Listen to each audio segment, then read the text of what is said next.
देखो, ऐसा कोई दुख नहीं है जो भोगों को पाने की इच्छा मात्र से हमारे में ना आ जाए। ध्यान देना कृपा करके। ऐसा कोई दुर्गुण नहीं है और ऐसा कोई दुख नहीं है जो भोगों को पाने की इच्छा मात्र से हमारे में ना आ जाए। और ऐसा कोई सद्गुण नहीं है, ऐसा कोई सुख नहीं है जो भगवत प्राप्ति की इच्छा मात्र से हमारे में ना आ जाए। ऐसा कोई सद्गुण नहीं है, सब आ जाएंगे। और दुनिया के भोगों को कितना भी चाहो, सब मिलते भी नहीं है। ये बात तो नास्तिक भी मानेगा। नास्तिक, घोर नास्तिक, मैं ईश्वर को नहीं मानता, जो ऐसा बोलता है वो भी ये बात मानेगा कि दुनिया में जो कुछ भी दिख रहा है वो सब का सब मिलेगा नहीं, एक व्यक्ति को मिल सकता नहीं है। और जो मिला हुआ है वो सदा टिक सकता नहीं है, ये नास्तिक भी मानेगा, इसमें ना नहीं बोल सकता। जो दिख रहा है वो सब मिलेगा नहीं, और जो मिला हुआ है वो सदा टिकेगा नहीं, शरीर भी नहीं टिकेगा। रे मन मुसाफिर निकलना पड़ेगा, रे मन मुसाफिर निकलना पड़ेगा। बगदाद में एक सम्राट अपने महल में सोया था। आधी रात को सम्राट की आंख खुली, आवाज सुनी, कोई छत पे चल रहा है। कौन है? सम्राट के महल की छत पर आधी रात को चलने वाला? सम्राट की नींद तोड़ने का दुस्साहस किसने किया? कौन है ऊपर? आवाज आई, अजगैबी आवाज आई कि मैं हूं। कौन? क्या कर रहे हो ऊपर? बोले मेरा ऊंट खो गया है, इसलिए छत पे खोजने आया हूं। सम्राट ने कहा, मालूम होता है पागल हो, महल की छत पर कभी ऊंट आ सकता है? तब फिर आवाज आई कि अगर महल में आदमी सुख को ढूंढ सकता है तो मैं महल की छत पर ऊंट को क्यों नहीं ढूंढ सकता? सदा न रहने वाले में सदा सुख ढूंढने वाला वो भी पागल ही है। निकलना पड़ेगा। सम्राट को लगा कि ये कोई बहुत ऊंची विभूति है कोई। सुबह हुई, कहा कि जांच करो कौन रात को छत पर आए थे। जांच करने लगे मंत्री लोग, सैनिक लोग, चौकीदार, कौन आया था रात को। इतने में महल के दरवाजे पर कोई महात्मा आए। महात्मा सैनिक को कहने लगे, चौकीदार को, कि मुझे इस सराय में, इस धर्मशाला में एक रात रुकना है। सैनिक बोला, महाराज ये धर्मशाला नहीं है, सम्राट का महल है। बोले सम्राट का महल तुम्हारी नजरों में होगा, मेरे को तो ये धर्मशाला लगती है। महात्मा जरा जोर से बोले, राजा के कान आवाज गई। बोले महाराज क्या बोलते हो, ये मेरा महल है, धर्मशाला नहीं है। तुम्हारा महल है? इसके पहले कौन रहता था? बोले मेरे पिताजी रहते थे। वो कहां गए? बोले वो मर गए। तो महल साथ में नहीं ले गए? बोले नहीं महाराज। उसके पहले? बोले मेरे दादा रहते थे। वो कहां गए? बोले वो उनके पहले ही गुजर गए। तो वो भी साथ में नहीं ले गए? बोले नहीं ले गए। वो भी चले गए ना? बोले हाँ। पिताजी भी चले गए, दादा भी चले गए, तो तू सदा रहेगा? बोले नहीं, मैं सदा नहीं रहूंगा, मैं भी चला जाऊंगा। तो बोले बता, ये धर्मशाला नहीं तो और क्या है? धर्मशाला में क्या होता है, आए 2-4 दिन रुके और फिर चल दिए। ऐसे ही तुम्हारे दादा आए, थोड़े साल रहे, चले गए। पिताजी आए, थोड़े साल रहे, चले गए। तुम भी थोड़े वर्षों में चले जाओगे। न चाहोगे तो भी ये खाली करना पड़ेगा। ऐसे ही जीव को ये शरीर रूपी घर भी खाली करना पड़ेगा, न चाहो तो भी करना पड़ेगा।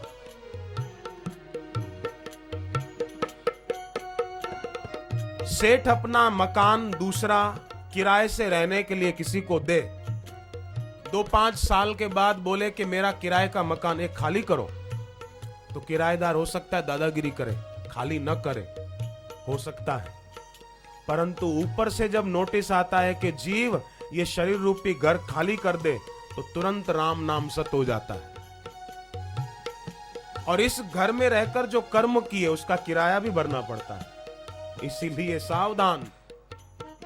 शरीर को ही ज्यादा सजाते संवारते रहेंगे तो कामी, विकारी और भोगी लोग हमारे शरीर को देखकर आकर्षित होंगे। पर अगर मन को भक्ति से सजाया तो भगवान खुद आकर्षित हो जाएंगे। शबरी ने मन को सजाया, भगवान खुद आ गए। शूरपंखा ने तन को सजाया, भगवान ने देखा भी नहीं।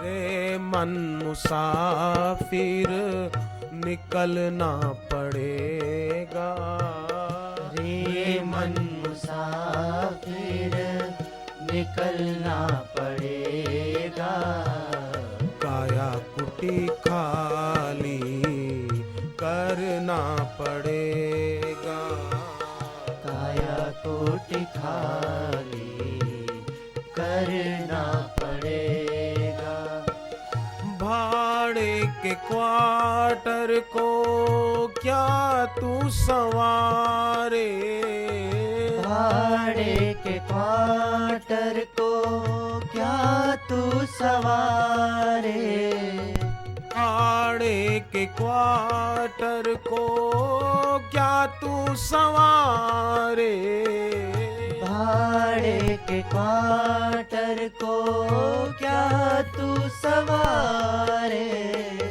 जिस दिन तुझे घर का मालिक निकाले, जिस दिन तुझे घर का मालिक निकाले, इसका किराया भी भरना पड़ेगा, इसका किराया भी भरना पड़ेगा, काया कुटी खाली करना पड़ेगा, काया कोटि खाली करना पड़ेगा। तो सीता जी कहती है मैं ईश्वर के पीछे चलूंगी तो मेरे को दुख नहीं होगा। और देखो भगवान के साथ जब तक सीता जी चली तब तक श्रमित नहीं हुई, भ्रमित भी नहीं हुई और दुखित भी नहीं हुई। पर जहां भगवान का वियोग हुआ, मारीच नकली मृग था पर सीता जी को असली मृग लगा, भ्रम हो गया, नजर चूक गई, भगवान के तरफ से नजर हटी, मृग पर नजर गई तो भ्रम हो गया। और ये कथा हम लोग पढ़ते हैं, अभी सुन रहे हैं, मैं बोल रहा हूं, पर संसार में सबको भ्रम हो गया है। वास्तव में जो नहीं है उसी को है मानकर लोग उसकी इच्छा कर रहे हैं। और बड़े बड़े उपदेशक भी कथा में ये बोल तो देते हैं कि सीता जी को भ्रांति हो गई कि मारीच स्वर्ण मृग है, पर भैया हम सबको भ्रांति हो गई।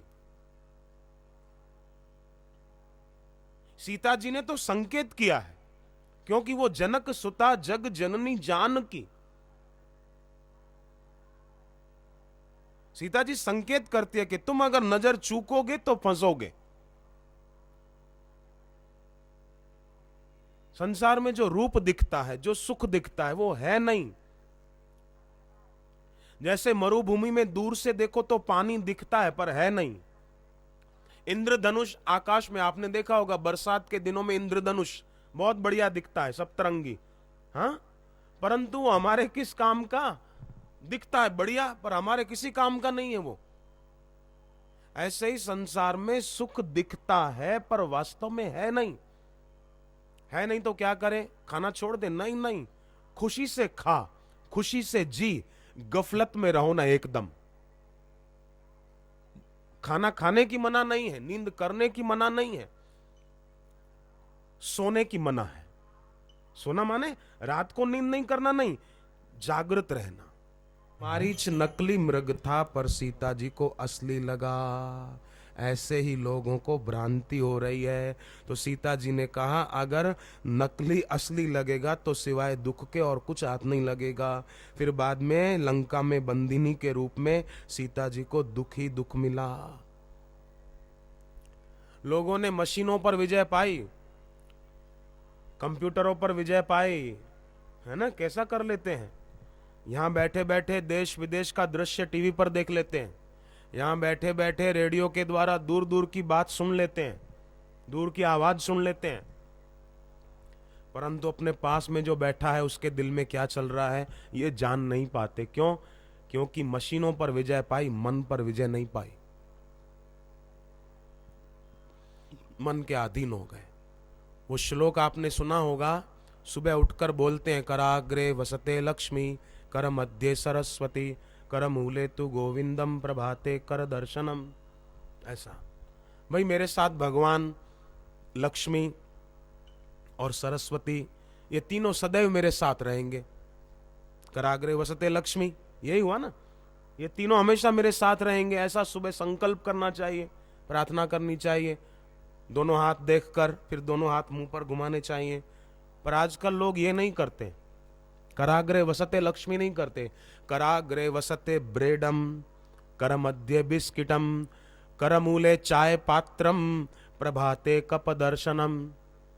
चाय का कप बिस्कुट होता है और चाय का कप होता है, सुबह सुबह उसका दर्शन करते हैं। एक्टरों और क्रिकेटरों का चेहरा देखते हैं। मैंने तो बुजुर्ग संतों से सुना है, स्वामी रामसुखदास जी महाराज बोलते थे, आपने नाम सुना होगा महात्माओं ने, स्वामी रामसुखदास जी महाराज का नाम सुना? ऋषिकेश में थे, ब्रह्मलीन हो गए 2 साल पहले, 1.5-2 साल पहले शरीर छोड़ा। बड़े उच्च कोटि के महापुरुष थे, उनको तो अभी भी हम प्रणाम करते हैं, ऐसे महापुरुष को। दूसरे एक डोंगरे जी महाराज हो गए, भागवत की कथा करते थे, उन्होंने भी शरीर छोड़ दिया कुछ साल पहले, ब्रह्मलीन हो गए।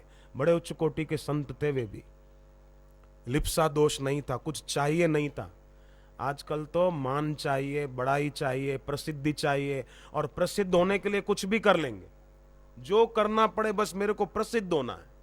प्रसिद्ध, ये लिप्सा दोष है, शास्त्र में इसको लिप्सा दोष का है। कुछ पाने की इच्छा, मेरा मान हो, मेरी बड़ाई हो, मेरा नाम हो, मेरा भी टीवी पर आए, लोग देखें, उसके लिए कुछ भी कर छूटेंगे। एक्टरों का सहारा लेना पड़े, एक्ट्रेसों का सहारा लेना पड़े, किसका भी सहारा लेना पड़े, लेना है, मेरे को चमकना है बस। अरे भगवान का सहारा लेना, ईश्वर के नाम का सहारा सबसे ऊंचा सहारा है। बाकी कोई सहारे टिकने वाले नहीं, मिटने वाले हैं, और भगवान के नाम का सहारा कभी मिटने वाला नहीं है, और सहारे टिकने वाले नहीं है। ईश्वर के नाम का सहारा कभी मिटने वाला नहीं है। उसका आधार छोड़कर दूसरों का आधार क्यों लेना? एक साधे सब सधे, सब साधे सब जाए। एक को साध लो तो सब सध जाएगा। इसको भी राजी रखूं, इसको भी राजी रखूं, इसको भी राजी रखूं, जरा ये कर लूं, जरा इसका सहारा ले लूं प्रसिद्ध होने के लिए, क्या मिल जाएगा? तो मैंने इन बुजुर्ग संतों से सुना है, मैं जो बात कहना चाहता था, मैंने इन बुजुर्ग संतों से सुना था, इनके मुख से सुना है मैंने, डोंगरे जी के मुख से, मैंने उनकी कथा में सुना था, स्वामी रामसुखदास जी महाराज के मुख से सुना है, और बापू जी के मुख से भी सुना है कि धार्मिक फिल्में भी नहीं देखनी चाहिए, उसमें अपना समय न बिगाड़ो। ये मैंने सुना है इन महापुरुषों से, इसमें अपना समय नहीं बिगाड़ो। क्यों? तो बोले धार्मिक फिल्मों में जो एक्टर और एक्ट्रेस काम करते हैं ना, वो धार्मिक नहीं होते। एक्ट्रेस को देवी का रूप, देवी का जामा पहना दिया फिल्म में या नाटक में, तो वो सचमुच में देवी थोड़ी हो गई।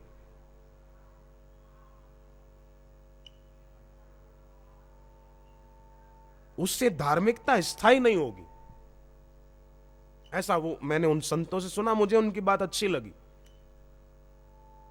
मुझे उनकी बात हृदय से लगी।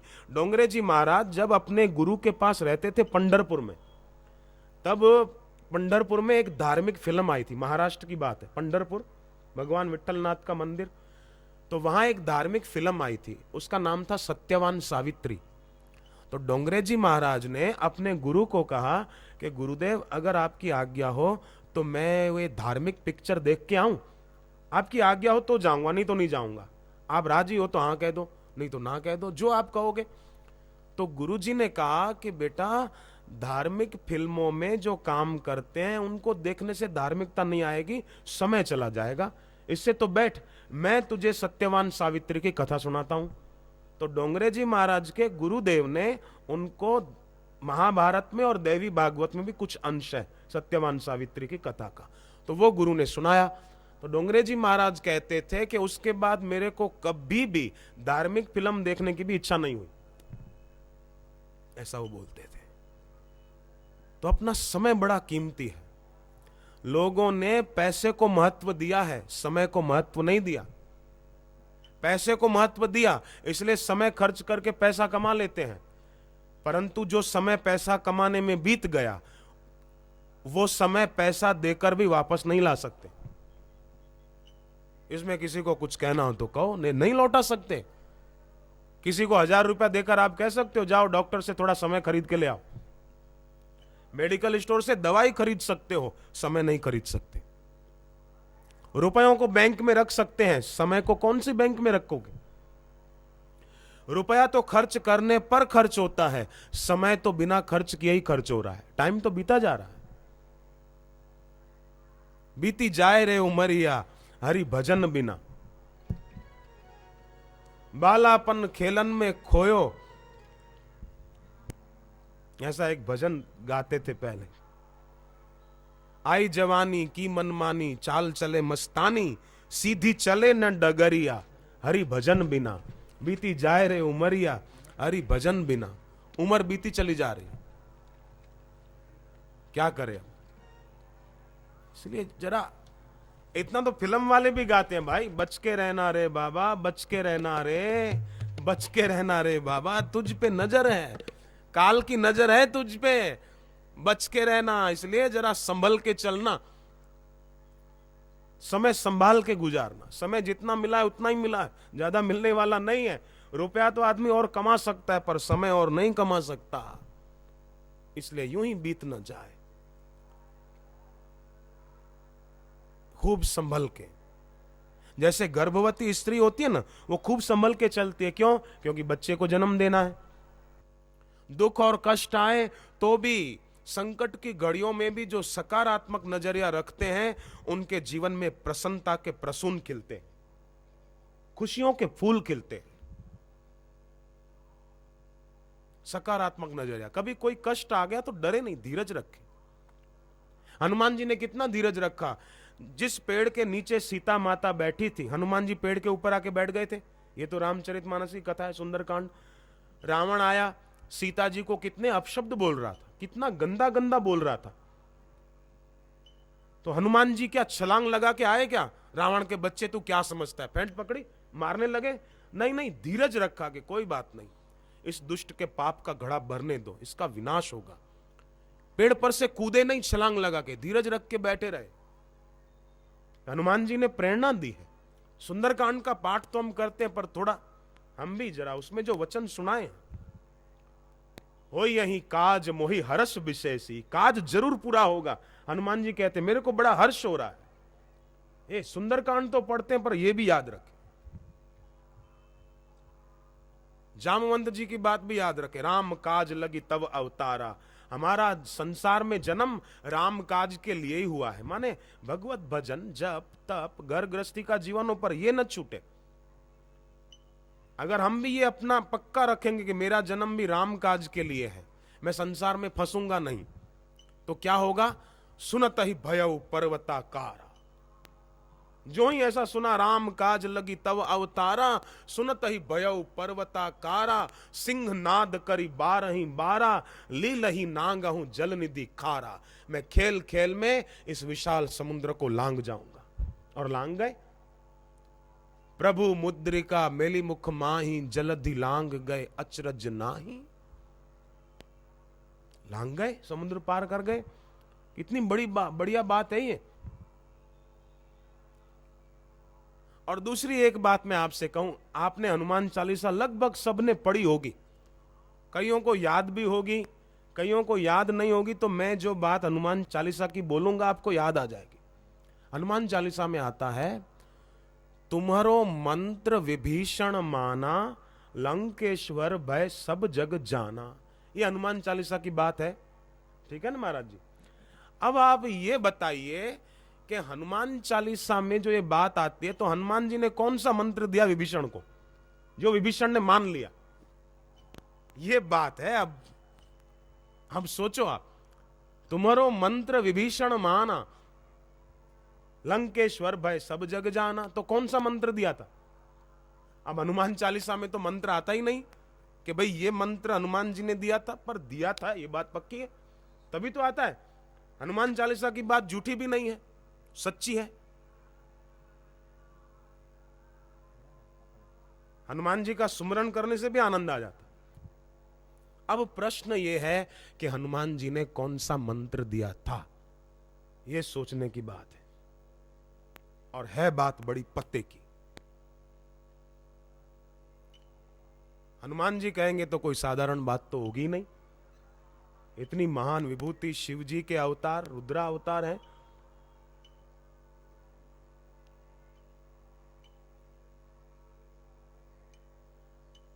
हनुमान जी ने मंत्र दिया था लंका के महल में रावण को, पर रावण ने लिया नहीं, विभीषण ने पकड़ लिया, ले लिया। मंत्र क्या दिया था भाई? देखो, हम लोग बोलते हैं मंत्र मूलम गुरोर वाक्यम, गुरु का वचन ही मंत्र है। तो हनुमान जी वचन बोल गए रावण के आगे, क्या? राम चरण पंकज उर धरहु। रावण को बोलते हैं राम चरण पंकज उर धरहु, लंका अचल राज तुम करहु। मंत्र तो रावण को दे रहे हैं कि रावण तू मेरा मंत्र ले ले, ये भगवत चरण का ध्यान कर और तू लंका का अचल राज सुख भोगेगा। ये मैं तुझे दे रहा हूं, बात मान ले मेरी। पर रावण ने कहा राजा तो मैं हूं ही, आप कौन मेरे को सीख देने वाले, राजा तो मैं हूं।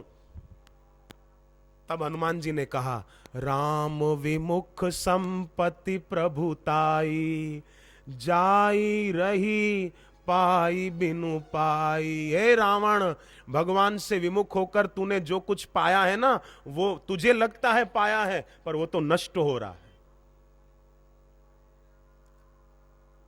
देहात के 4 लोग बंबई गए, बड़ी बड़ी इमारतें देखी, सोचा कि अपने गांव में तो ऐसी एक भी बिल्डिंग नहीं है, चलो गांव वालों के लिए कुछ तोहफा ले चले। एक बड़ी इमारत को धक्का मारने लगे कि इसी को अपने गांव ले चलते हैं। गर्मी के दिन थे, दोपहर के 12 बजे थे, तेज गर्मी पड़ रही थी। तो ऊपर का वस्त्र उतार दिया चारों मित्रों ने, और अरे अब जोर लगा, चारों जोर लगाने लगे।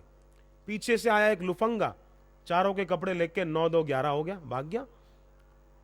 अब थोड़ी देर के बाद एक ने पीछे मुड़कर देखा तो अपने साथियों को कहा कि अरे खुशी मनाओ, खुशी। बोले किस बात की खुशी? बोले देखो धक्का मारते मारते अपन इतना दूर आ गए कि कपड़े भी दिखाई नहीं दे रहे हैं, अपन बहुत आगे आ गए, कपड़े बहुत पीछे रह गए। अब भाई क्या वो दूर आ गए थे क्या? कपड़े तो उनके चोर ले गया, अब वो वहीं के वहीं पड़े थे, वहीं के वहीं खड़े थे, कपड़े चोरी हो गए। ऐसे ही संसार में लोगों को लगता है कि हमने ये कमा लिया, ये बना लिया, कार खरीद ली, मकान बना लिया, पर भैया आपने आयु गंवा दी, आयु बीत गई। मकान तो यहां बना रहे हैं, पैसा बैंक में यहां जमा कर रहे हैं, गहने गांठे यहां बना रहे हैं, और खुद मौत के तरफ भागे जा रहे हैं, तेजी से खुद मौत के तरफ जा रहे हैं, बाकी सब यहां बना रहे हैं। अपने लिए भी कुछ करो कृपानाथ, अपने लिए हम कुछ करें। और अपने लिए क्या करें? यही हनुमान जी का मंत्र मान लो बस। राम चरण पंकज उर धरहु, लंका अचल राज तुम करहु। ये हनुमान जी का मंत्र है। तो रावण ने बात नहीं मानी, रावण ने नहीं मानी, पर विभीषण भी तो था ना, विभीषण ने बात मान ली कि बस ये बात पक्की और बात कच्ची। और विभीषण ने राम जी के चरणों का ध्यान और दृढ़ता से किया। और जब विपत्ति आई विभीषण को, तो भी राम चरण की याद आई, है ना। जब रावण ने लात मार दी, भरी सभा में अपमान कर दिया, तब विभीषण को भगवान की याद आई। तभी तो विभीषण बोले राम सत्य संकल्प प्रभु, सभा काल वश तेरी। तेरी सभा काल के वश हो गई है, मैं तो राम जी के पास जा रहा हूं। राम नाम गाए जा, प्रीत को बढ़ाए जा, वो ही काम आएगा, साथ तेरे जाएगा। राम नाम गाए जा, प्रीत को बढ़ाए जा, वो ही काम आएगा, साथ तेरे जाएगा। राम नाम गाए जा, प्रीत को बढ़ाए जा, वो ही काम आएगा, साथ तेरे जाएगा। राम नाम गाए जा, प्रीत को बढ़ाए जा, वो ही काम आएगा, साथ तेरे जाएगा। हरि हरि ओम, हरि हरि ओम, हरि हरि ओम, हरि हरि ओम, हरि हरि ओम, हरि हरि ओम, हरि हरि ओम, हरि हरि ओम। भोगों में फंस कर क्यों जीवन गंवाता है, भोगों में फंस कर क्यों जीवन गंवाता है। सच्चे साथी ईश्वर है क्यों समझ न पाता है, सच्चे साथी ईश्वर है क्यों समझ न पाता है। राम नाम ध्याए जा, सच्चे धन को पाए जा, राम शरण आकर ही मुक्ति को पाएगा। राम नाम ध्याए जा, सच्चे धन को पाए जा, राम शरण आकर ही मुक्ति को पाए जा। हरि हरि ओम, हरि हरि ओम, हरि हरि ओम, हरि हरि ओम, हरि हरि ओम, हरि हरि ओम, हरि हरि ओम, हरि हरि ओम।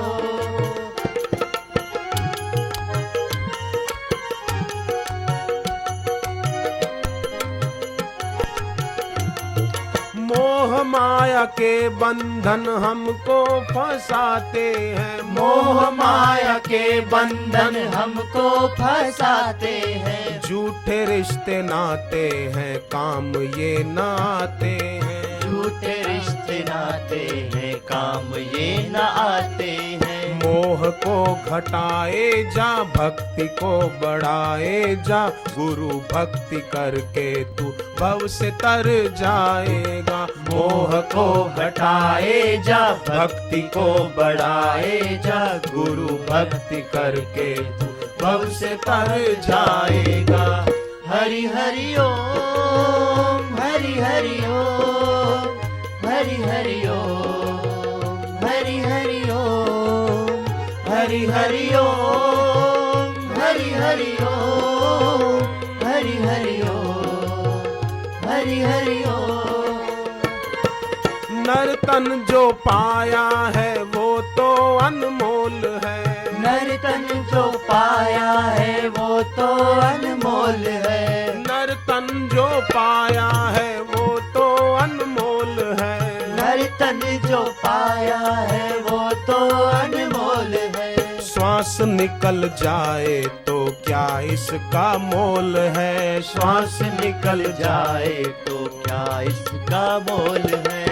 हरि ध्यान धरता जा, सुमिरन तू करता जा, श्वास श्वास में अपनी हरि गुण गाए जा। हरि ध्यान धरता जा, सुमिरन तू करता जा, श्वास श्वास में अपनी हरि गुण गाए जा।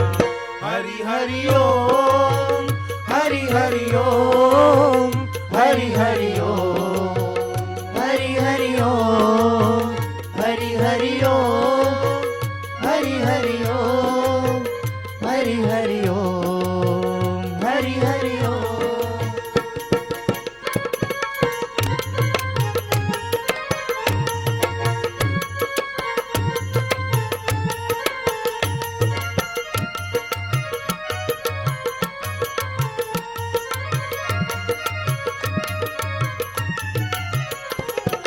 गुरु ज्ञान ही हमको सच्ची शांति देता है। गुरु ज्ञान ही हमको सच्ची शांति देता है। गुरु प्रेम जीवन से दुख को हर लेता है। गुरु प्रेम जीवन से दुख को हर हर ले। लेता है। प्रेम को बढ़ाए जा, लगन तू लगाए जा, हरि नाम जपने से विश्रांति पाएगा। प्रेम को बढ़ाए जा, लगन तू लगाए जा, गुरु नाम जपने से विश्रांति पाए जा।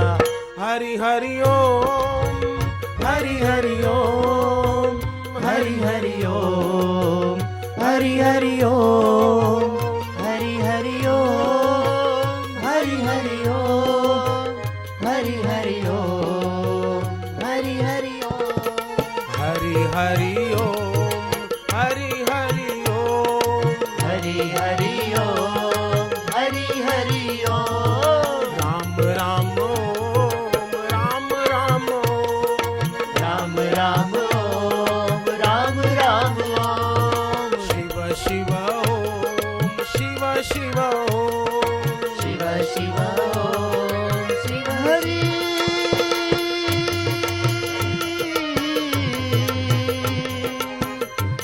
हरि हरि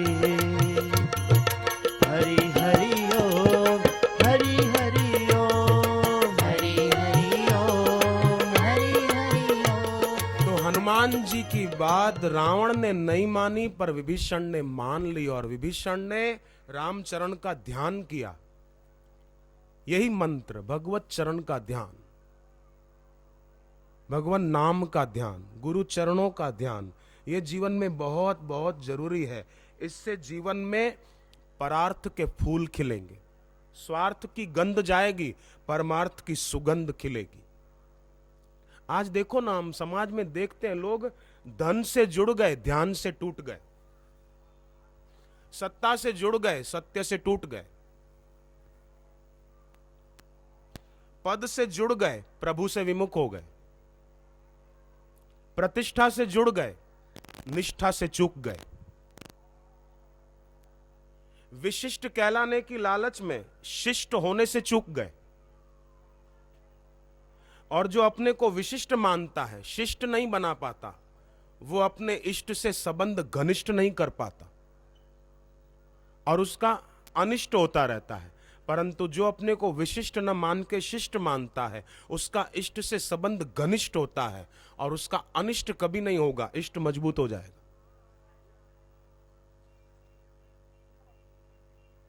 जो जीवन में किसी समर्थ गुरु की शरण में जाता है, वो बिखरता नहीं है, निखरता है और शिखरता पाता है, ऊंचाई पाता है।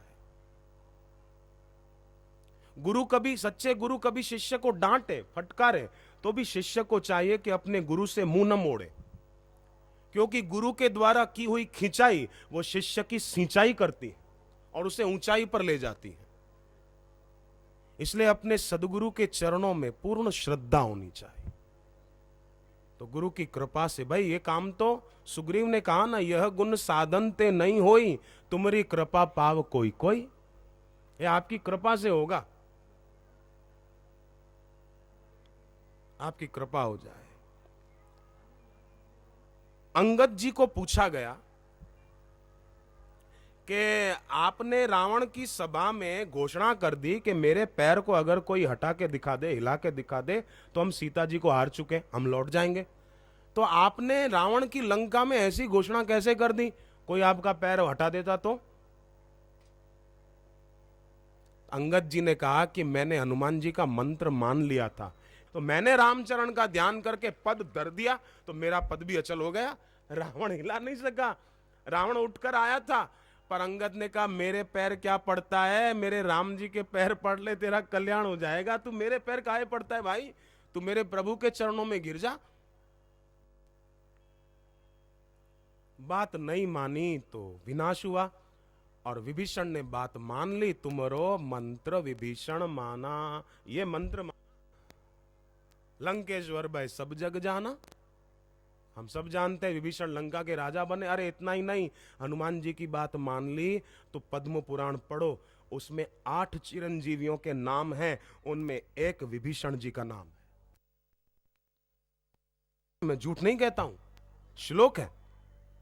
अश्वत्थामा बलिर्व्यासो हनुमांश्च विभीषणः कृपः परशुरामश्च सप्तैते चिरजीविनः सप्तैतान संस्मरेन् नित्यम मार्कंडेयम यथाष्टकम। 8वें मार्कंडेय जी, विभीषण जी चिरंजीवी हो गए, वाह वाह। हनुमान जी की बात मानी, चिरंजीवी हो गए, लंका के राजा भी बन गए। बात मान ले अपने हितैषी की, अपना जो भला चाहते हैं उनकी बात मानने से भला ही होगा।